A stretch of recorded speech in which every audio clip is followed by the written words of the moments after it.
Portable emulation consoles have always been a curiosity of mine, which is why I jumped on the chance to check out this one called the PocketGo from a company called BittBoy. This one features a 2.4-inch IPS display, a micro SD card slot, and a whole crap load of emulators. Everything you'd expect from Nintendo and Sega, but also things like the PC Engine, Neo Geo, and even DOSBox.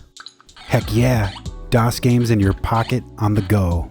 The PocketGo. Oh, I get it now. Anyways, they sent one of these over for me to check out. So let's find out if it's any good.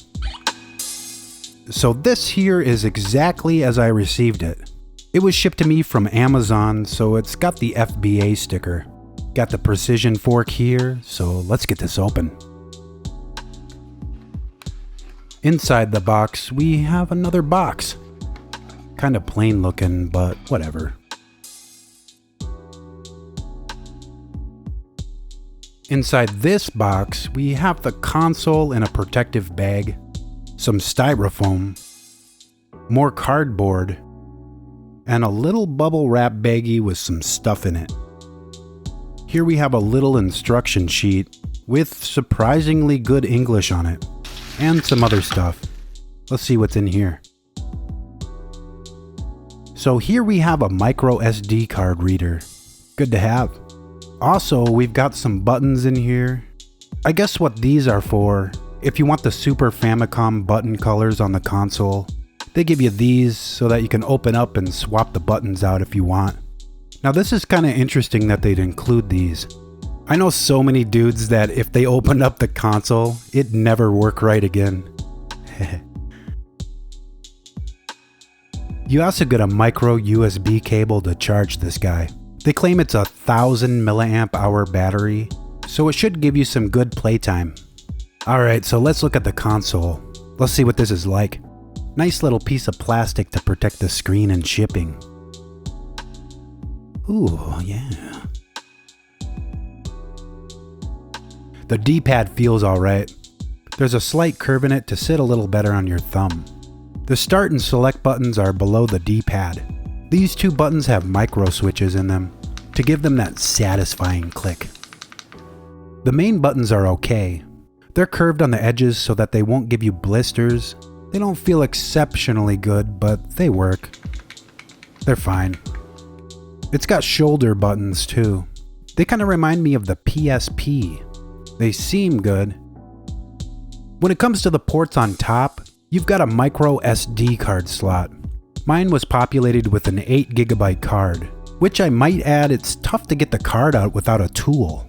I don't think that's a bad thing though, because you don't want to accidentally eject that. Or in my case, I'm giving this to my kids, and my 4-year-old won't be able to eject this card, and he likes ejecting cards. It's also got AV output. I didn't test that. Micro USB for charging. A headphone jack for blowing out your eardrums. I say that because the sound is usually not very good on these things. I have yet to find a device like this that sounds good. And finally a reset button that usually pulls up a menu that lets you quit out of your games. On the sides of the unit, we have a volume adjustment wheel, and on the other side is the power switch. My unit came pre-installed with several applications for file management and stuff. I haven't tried those. Next tab over, there's a ton of emulators. I'm not going to read off all of these, but you can see there's plenty of them here. Game Boy, NES, Super NES, Game Gear, Mega Drive, and MAME. If you look on the bottom left of the screen, it tells you the actual emulation software that's going to run these. There is also pre-installed games. These are all pre-configured, so you don't have to mess around trying to get them up and running. Games like Cave Story, Doom, Hexen, and Wolfenstein 3D. Good classics here. The final area in the menu just has settings and skins and stuff. So the big question is, how does it play? Well, first of all, I gotta say the screen looks great, but not so much on camera. I tried a couple cameras to film this and they want to latch onto the pixels. and you can't really see the pixels in real life. Well, maybe if you looked real closely, or maybe if you've got bionic eyeballs, but I couldn't see them. I've also heard that the screen is only 30 Hz, which is not ideal for action games. But for the most part, I didn't really notice it in most games. Also, in the past, there was a major screen tearing issue on this device. These have been rectified, and this unit now ships with updated firmware, so screen tearing is no longer an issue here. For the most part, the emulation is decent enough to play through games. I did have the occasional crash when running NES games, mostly with Bucky O'Hare for some reason.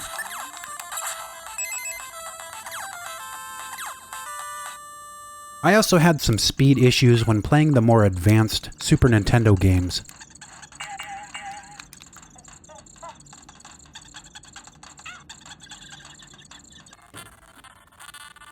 I didn't try many PS1 games, but unfortunately what I did try did not run at a playable speed.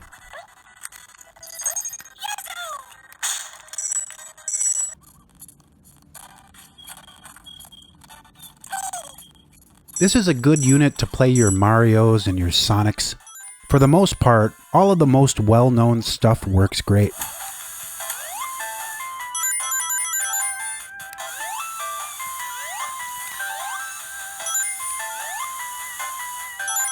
I was really hoping to play some DOS games on here as well, but it wouldn't run anything that I tried at an acceptable speed. I tried adjusting the cycles in DOSBox, thinking that was the issue, but ultimately couldn't get an acceptable speed from the stuff I wanted to play. Perhaps there's another way to get more speed from this? I don't know. There's no instructions. So my overall opinion about this console is that it's pretty much what I expected. A nice bright screen with good viewing angles, good button layout, decent emulation. It's not going to run everything you throw at it, but it will run more than enough games that you'll be able to find some stuff that you want to play. This would be a good gift for a kid, maybe a starter handheld. If you don't want to drop all that money on a Nintendo handheld, or a retro console and games, or have to worry about it getting broken. You will have to know where and how to get ROM files, and how to load them on an SD card to be able to use this. It's not quite as easy to use as cartridge-based consoles, or those handhelds with the crappy built-in games. This thing usually sells for around $40, which isn't bad in my opinion. This thing beats the heck out of those My Arcade portable consoles that you can find at places like Walgreens or Target for $25 to $30. Those ones have terrible built-in games that suck pretty hard. Nasty games. This unit lets you play stuff that's actually worth your time. But yeah, this thing's pretty cool. If you want to check this out, I've included a link to it in the description.